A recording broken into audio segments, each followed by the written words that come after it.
আসসালামু আলাইকুম প্রিয় দর্শক, এই মাত্র পাওয়া সর্বশেষ ও গুরুত্বপূর্ণ আবহাওয়ার আপডেট নিয়ে হাজির হয়েছে আপনাদের সামনে। আজ রাত থেকে আগামীকাল 29শে মে পর্যন্ত বাংলাদেশ ও পশ্চিমবঙ্গের বৃষ্টির সম্ভাবনা রয়েছে। বঙ্গোপসাগরে সৃষ্টি একটি লঘুচাপের প্রভাবে দেশের বিভিন্ন জেলায় বিশেষ করে ঢাকা, চট্টগ্রাম, খুলনা এবং বরিশাল বিভাগে মাঝারি থেকে ভারী বৃষ্টি হতে পারে। কিছু কিছু স্থানে বজ্রসহ ঝোড়ো হাওয়া বইতে পারে। একইভাবে পশ্চিমবঙ্গের দক্ষিণবঙ্গের জেলাগুলিতে বিশেষ করে কলকাতা, হাওড়া, হুগলি এবং 2-24 পরগনা ভারী থেকে অতি ভারী বৃষ্টির পূর্বাভাস দেওয়া হয়েছে। উত্তরবঙ্গের হালকা থেকে মাঝারি বৃষ্টি হতে পারে। মৎস্যজীবীদের সমুদ্রে যেতে নিষেধ করা হয়েছে, কারণ সমুদ্র উত্তাল থাকবে। তো আজ ও আগামীকাল কেমন থাকবে দেশের আবহাওয়া, আগামী 24 থেকে 48 ঘন্টায় বাংলাদেশ ও ভারতের আবহাওয়া কেমন থাকবে জানিয়ে দেব এই প্রতিবেদনে। আর আপনি ঠিক কোন জেলা থেকে আমাদের এই ভিডিওটি দেখছেন, আপনার জেলার নামটি অবশ্যই কমেন্ট বক্সে জানাতে ভুলবেন না। আর ভিডিওটি একটি লাইক করে দেবেন। আর এমনই সময় উপযোগী আবহাওয়ার খবর পেতে আমাদের চ্যানেলটিকে সাবস্ক্রাইব করে পাশে থাকা বেল আইকনটি ইনেবল করে দিতে ভুলবেন না। তো চলুন শুরু করা যাক। ঢাকা বিভাগ। ঢাকা জেলাতে রাত থেকে বজ্রসহ বৃষ্টি অথবা ঝোড়ো হাওয়া বয়ে যেতে পারে। আগামীকাল দিনভর বৃষ্টি অথবা বজ্রসহ বৃষ্টির সম্ভাবনা। তাপমাত্রা কিছুটা কমতে পারে।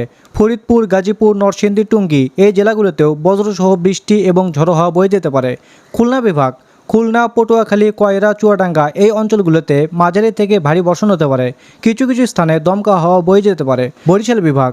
বরিশাল জেলাতে মাঝারি থেকে ভারী বর্ষণের সম্ভাবনা রয়েছে। চট্টগ্রাম বিভাগ। চট্টগ্রাম, কক্সবাজার, সীতাকুণ্ড, হাটহাজারী উপজেলা, চাঁদপুর, ব্রাহ্মণবাড়িয়া, ভৈরব বাজার এই বিভাগে মাঝারি থেকে ভারী বর্ষণ এবং কিছু কিছু স্থানে অতি ভারী বর্ষণ হতে পারে। উপকূলীয় এলাকায় ঝোড়ো হাওয়া এবং সমুদ্র উত্তাল থাকার সম্ভাবনা থাকায় মৎস্যজীবীদের সতর্ক করা হয়েছে। কুতুবদিয়া, টেকনাফ, সেন্ট মার্টিন এসব এলাকায় বৃষ্টিপাত ও ঝোড়ো হাওয়া বয়ে যেতে পারে। সিলেট বিভাগ। সিলেট এবং ময়মনসিংহ বিভাগে মাঝারি থেকে ভারী বর্ষণের সম্ভাবনা রয়েছে। রংপুর বিভাগ। রংপুর, দিনাজপুর, সৈয়দপুর, রাজারহাট এসব অঞ্চলে হালকা থেকে মাঝারি বৃষ্টিপাত হওয়ার সম্ভাবনা রয়েছে। রাজশাহী বিভাগ। রাজশাহী, বগুড়া এসব জেলাতে হালকা থেকে মাঝারি বৃষ্টিপাত হওয়ার সম্ভাবনা আছে। পশ্চিমবঙ্গের জেলাভিত্তিক খবর। দক্ষিণবঙ্গ। কলকাতা, হাওড়া, হুগলি, নদিয়া, 2-24 পরগনা, 2 মেদিনীপুর, বর্ধমান এই জেলাগুলোতে আগামীকাল 29শে মে কমলা সতর্কতা জারি করা হয়েছে। কোথাও ভারী আবার কোথাও অতি ভারী বৃষ্টির সম্ভাবনা রয়েছে। হাওয়ার গতিবেগ 40 থেকে 50 কিলোমিটার প্রতি ঘন্টায় হতে পারে, যা মাঝে মধ্যে 60 কিলোমিটার প্রতি ঘন্টাতেও পৌঁছাতে পারে।